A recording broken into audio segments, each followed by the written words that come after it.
Video start చేసే ముందు ఒక డిస్క్లైమర్. మీరు సప్లిమెంటేషన్ స్టార్ట్ చేసే ముందు కంపల్సరీ డాక్టర్ని సంప్రదించండి. డాక్టర్ సలహా మేరకు మీరు ఏ సప్లిమెంట్ అయినా తీసుకోండి.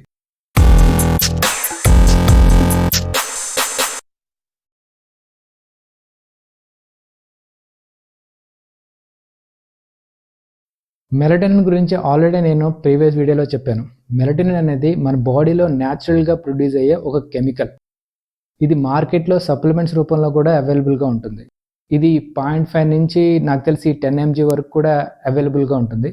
బట్ రికమెండెడ్ డోసేజ్ నా పర్సనల్ ఒపీనియన్ అయితే మ్యాక్సిమం 3 mg వరకు తీసుకోవచ్చు.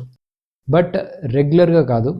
ఒకవేళ రెగ్యులర్గా తీసుకుంటే ఇది న్యాచురల్ మెలటోనిన్ ప్రొడక్షన్ మీదే ఎఫెక్ట్ ఉంటుందని రెగ్యులర్గా రికమెండ్ చేయరు. ఒకవేళ మీరు దీన్ని రెగ్యులర్గా వాడాలనుకున్నా ఆర్ డోసేజ్ కొంచెం ఎక్కువగా తీసుకోవాలన్నా కంపల్సరీ మీరు డాక్టర్ని కన్సల్ట్ చేయాల్సి ఉంటుంది. గ్లైసిన్ అనేది ఒక amino acid and neuro transmitter. ఇది మన బాడీ ప్రొడ్యూస్ చేసుకోగలదు అండ్ మనం తినే ఫుడ్స్లో కూడా ఇది అవైలబుల్గా ఉంటుంది. యాక్చువల్గా గ్లైసిన్ అనేది మన బాడీ టెంపరేచర్ని కొంతవరకు తగ్గించడం వల్ల అది నిద్రకి హెల్ప్ అవుతుందని కొన్ని రీసెర్చెస్ చెబుతున్నాయి. బట్ కంప్లీట్ సైంటిఫిక్ ఎవిడెన్స్ అయితే లేదు. And at the same time maximum dosage ఎంత తీసుకోవాలో కూడా సైంటిఫిక్ ఎవిడెన్స్ లేదు. బట్ ఏదైతే రీసెర్చ్ చేశారో వాళ్ళు 3000 mg డోసేజ్ తీసుకున్నారు. గాబా కూడా ఒక amino acid and neuro transmitter కూడా. ఇది మన బాడీ ప్రొడ్యూస్ చేసుకోగలదు అండ్ మనం తినే ఫుడ్స్లో కూడా అవైలబుల్గా ఉంటుంది. యాక్చువల్గా గాబా సప్లిమెంట్స్ తీసుకున్నప్పుడు అది మన బ్రెయిన్ బ్లడ్ స్ట్రీమ్లో పాస్ అవ్వలేదని ప్రీవియస్ స్టడీస్ చెప్తున్నాయి. కానీ రీసెంట్ స్టడీస్లో కొంత పర్సెంటేజ్ వరకు బ్లడ్ బ్రెయిన్ బ్యారియర్ని దాటి బ్రెయిన్ బ్లడ్ స్ట్రీమ్లో కొంతవరకు పాస్ అవుతున్నట్టు కొన్ని రీసెర్చెస్ చెప్తున్నాయి. బట్ ఏదేమైనా కానీ ఈ గాబా గురించి కంప్లీట్ సైంటిఫిక్ ఎవిడెన్స్ అయితే లేదు.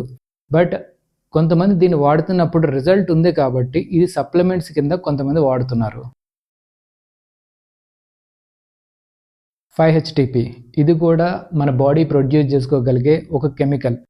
ఇది అల్టిమేట్గా సెరటోనిన్ కింద కన్వర్ట్ అవుతుంది. మనం లాస్ట్ వీడియోలో డిస్కస్ చేసుకున్నాం సెరటోనిన్నే అల్టిమేట్గా మెలటోనిన్ కన్వర్ట్ అవ్వడానికి హెల్ప్ అవుతుంది అని. సో ఈ మెలటోనినే మన నిద్రకి హెల్ప్ చేస్తుంది. కొన్ని స్టడీస్లో 5-HTP వాడిన కొంతమందిలో వాళ్ళల్లో ఇన్సోమ్నియా, డిప్రెషన్, యాంగ్జైటీ లాంటివి తగ్గి వాళ్ళల్లో స్లీప్ కొంచెం ఇంప్రూవ్ అయినట్టు చెప్తున్నాయి. బట్ కంప్లీట్ సైంటిఫిక్ ఎవిడెన్స్ అయితే లేదు. బట్ ఇది వాడటం వల్ల కొంతమందిలో రిజల్ట్ ఉంది కాబట్టి దీన్ని కొంతమంది సప్లిమెంట్ కింద వాడుతున్నారు. మెగ్నీషియం అనేది సహజంగా మనం తినే ఫుడ్లో ఉండే ఒక మినరల్. ఈ మెగ్నీషియం వల్ల మల్టిపుల్ బెనిఫిట్స్ ఉన్నాయి. జనరల్గా వర్కౌట్ చేసే వాళ్ళకి మజిల్ క్రాంప్స్ నుంచి కానీ, మజిల్ రికవరీ నుంచి కానీ, మజిల్ గ్రోత్ కానీ మెగ్నీషియం అనేది చాలా హెల్ప్ఫుల్ అవుతుంది. అలాగే మెగ్నీషియం అనేది మీ మైండ్ని కామ్ డౌన్ చేస్తుంది. జనరల్గా మైగ్రేన్తో బాధపడే కొంతమందికి ఈ మెగ్నీషియం సప్లిమెంట్ని సజెస్ట్ చేస్తారు. అండ్ ఈ మెగ్నీషియం కొంతవరకు మెలటోనిన్ కూడా రెగ్యులేట్ చేస్తుంది. మనం ఆల్రెడీ డిస్కస్ చేసుకున్నాం గాబా గురించి. ఈ మెగ్నీషియం గాబా లెవెల్స్ని కూడా కొంతవరకు ఇంక్రీజ్ చేస్తాయని కొన్ని స్టడీస్ చెప్తున్నాయి. యాక్చువల్గా మెగ్నీషియం సప్లిమెంట్స్లో చాలా ఫామ్స్ ఉన్నాయి. Like magnesium citrate, magnesium glycinate, magnesium oxide, magnesium malate, ఇలా చాలా ఫామ్స్ ఉన్నాయి. కానీ మెగ్నీషియం గ్లైసినేట్ అనేది బెస్ట్ ఫామ్ అని చెప్పాలి. ఎందుకంటే గ్లైసినేట్ కూడా నిద్రకి ప్రమోట్ చేస్తుంది అండ్ మెగ్నీషియం కూడా నిద్రకి ప్రమోట్ చేస్తుంది. సో మెగ్నీషియం గ్లైసినేట్ అనేది అల్టిమేట్గా నిద్రకి బాగా హెల్ప్ అవుతుంది. L-theanine అనేది ఒక అమినో యాసిడ్. ఇది మనం తాగే గ్రీన్ టీలో అవైలబుల్గా ఉంటుంది. ఇది స్ట్రెస్ని తగ్గించి అండ్ నిద్రకి హెల్ప్ చేస్తుందని కొన్ని స్టడీస్ చెప్తున్నాయి. అండ్ ఈ L-theanine మెగ్నీషియంతో కానీ గాబాతో కానీ కలిపి తీసుకుంటే చాలా ఎఫెక్టివ్గా పనిచేస్తుందని కొన్ని యానిమల్ స్టడీస్ చెప్తున్నాయి. బట్ మన మీద కంప్లీట్ సైంటిఫిక్ ఎవిడెన్స్ అయితే లేదు. బట్ ఇది తీసుకోవడం వల్ల రిజల్ట్ ఉంది కాబట్టి చాలామంది దీన్ని సప్లిమెంట్ కింద వాడుతున్నారు. అండ్ మెలటోనిన్ ప్రొడక్షన్ని ఇంక్రీజ్ అయ్యేలా కూడా హెల్ప్ చేస్తుంది. యాక్చువల్గా B12 అనేది మన మూడ్ని రెగ్యులేట్ చేయడానికి హెల్ప్ అవుతుంది అండ్ డిప్రెషన్ తగ్గించడానికి కూడా B12 అనేది హెల్ప్ అవుతుంది.